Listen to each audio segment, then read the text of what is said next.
Underfoot, The Gutter King, Book 1, Chapter 10, The Shrine in the Dark. You walk in as bait at level 5. Mara said in the flat voice she used for facts too dangerous to dress up. And you walk out on a hook. The War Council was 6 around Ott's map. Mara, Ben, Rill, Harl with his wrapped ankle propped on a basket, Tusk being a wall with opinions, and Granny Sorrel, who had appointed herself to every council since before anyone present could remember and would die before being unappointed. Charcoal lines crawled over the old mender's inks, the false handoff, the gauntlet, the long dog leg to the render house. It was a good plan. It had exactly one soft spot, and Ben was standing in it. The agent saw a hooded buck at the market and heard about slow hands. Harl rumbled. But the men he brings will be bronze. 10 levels, 12. The ones who do the holding while the clever ones talk. He looked at Ben without apology. Bait that can't survive being held isn't bait, lad. It's an apology with legs. So I level. Ben had been in this world 11 days and the sentence already came out of him like a native. The gauntlet needs clearing anyway. Rill says something's denned in the approach since the smoke pushed everything north. Rill nodded grim. Please, 12. Boar rat, big one. Took a dockside dog last night and didn't even hurry. Its den sits square where we want our kill box. He tapped the map. Clear it, we get the ground and the meat.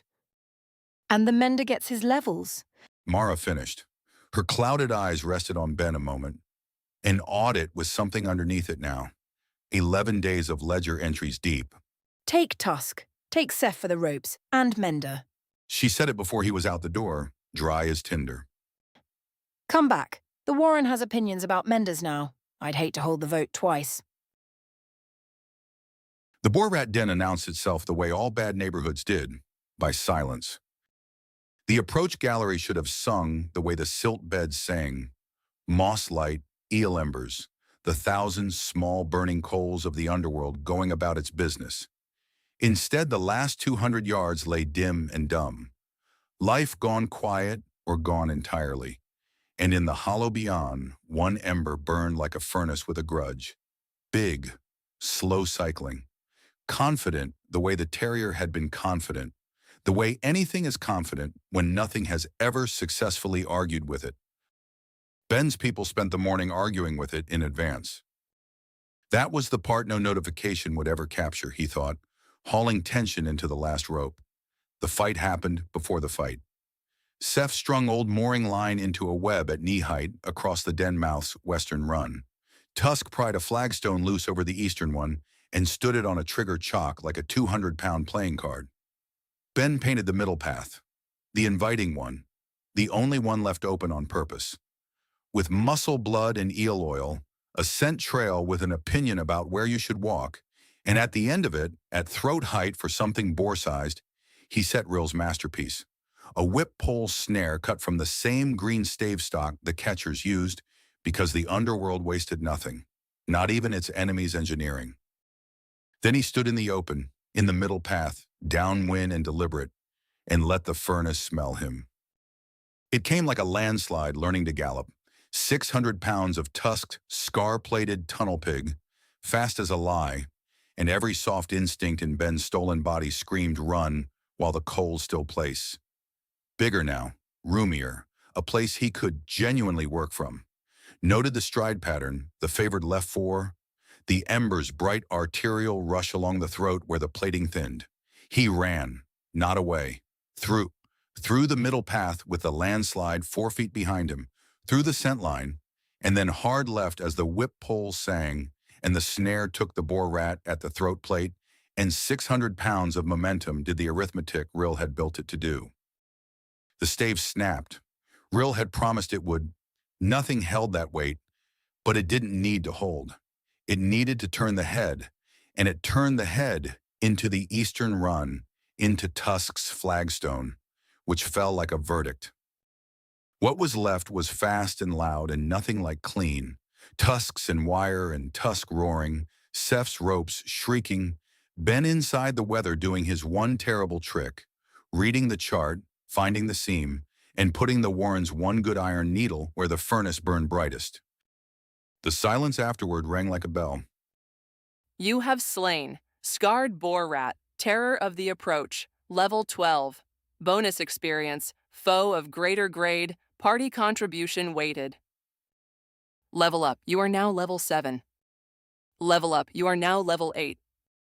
Level up, you are now level 9. Ha! Seth, bleeding and delighted, hanging half off a mooring rope.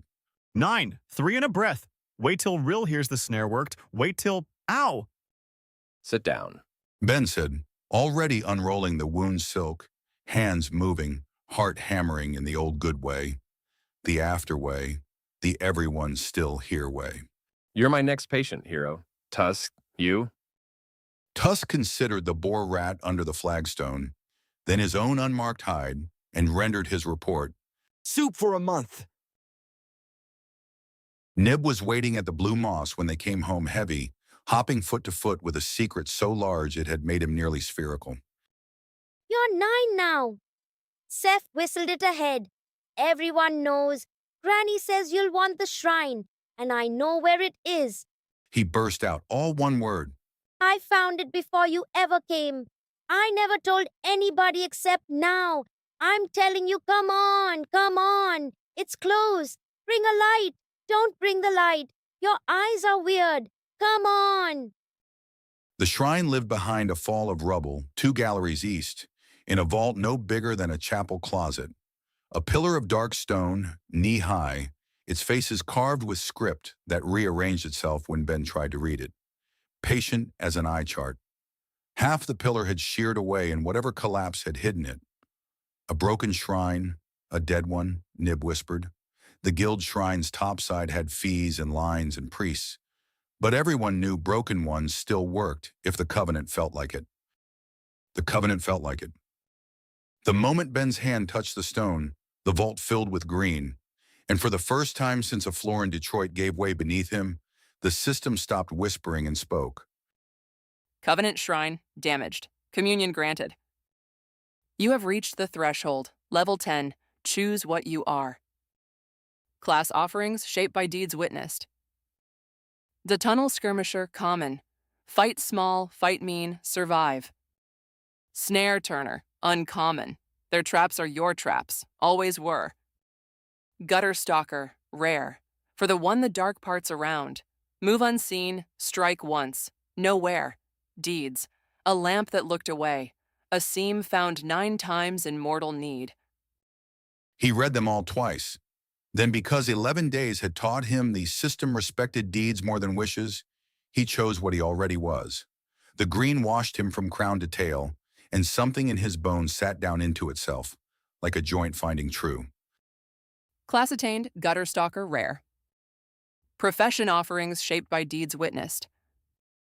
Forest Scavenger, common. The gutter provides. Remedist, rare. Mender of the meanest streets. Brews, binds, dosings, and the reading of what ails. Deeds. A book inherited, a fever flattened, bleeding stopped that no book here remembers. That one he didn't have to read twice. Profession attained, remedist, rare. Mender Ott's receipts may now be practiced, not merely read. Benjamin Mercer, ratkin, outworlder hidden, level 10. Class Gutterstalker, profession remedist. Strength 9, agility 21, vitality 14, perception 26, wits 19, will 17. Skills, vital sight unique. Surgeon's cut rare. Silent step rare. Hauler's gait common. Triage uncommon. Grade iron. Next grade bronze at level 25. Racial grade ceiling bronze. There it was, at the bottom of everything, in the same polite green as all the rest. The ceiling, printed like a shipping weight. Ben stood in the little vault, with his hand on the broken stone, and asked out loud the question that had been growing since a fevered boy first recited the shape of the sky. Enforced by what? The shrine held its green a long moment. Then for one flicker, so brief he'd have missed it without eyes built from his own dying. The text stuttered, and beneath the polite green he saw a single line in a script older and colder, like a ledger glimpsed through a torn page. Sealing per directive, record sealed, inquiry logged. The vault went dark, communion over. The shrine was just a broken stone in a closet, and Nib was tugging his arm going, "What did it give you? What did it give you?" But Ben stood one breath longer in the dark, looking at where the torn page had been. Sealed wasn't natural law, sealed was paperwork. And somewhere above or below or behind this world, someone had written his people's sealing with a pen, and his inquiry was now logged with whoever held it. Everything. He said to Nib, shaking off the cold, letting the kid drag him home. It gave me everything. Come on. Let's go be level 10 where Granny can be unimpressed about it. The message went to the whistle post at dusk in Scab's hand, in Scab's chalk, watched by 3 sets of eyes he didn't know about and one he did. Tusks from a distance measured in lunges. The scribe tongue walks at moonset 2 nights hence. The rope walk door, he trusts, have the dough. The reply came back up the dead drop before the night watch changed in a fast professional fist. Moonset, bring him walking, gold on delivery. And below it, small and different ink, as if added by a colder pen, his hands come whole. The rest is negotiable. Ben read it 3 times by tallow light. Then he folded it into Aught's book like a pressed flower from the world's worst garden and went to sharpen the Warren's needles. 2 nights, 1 door, and this time everyone knew who was knocking.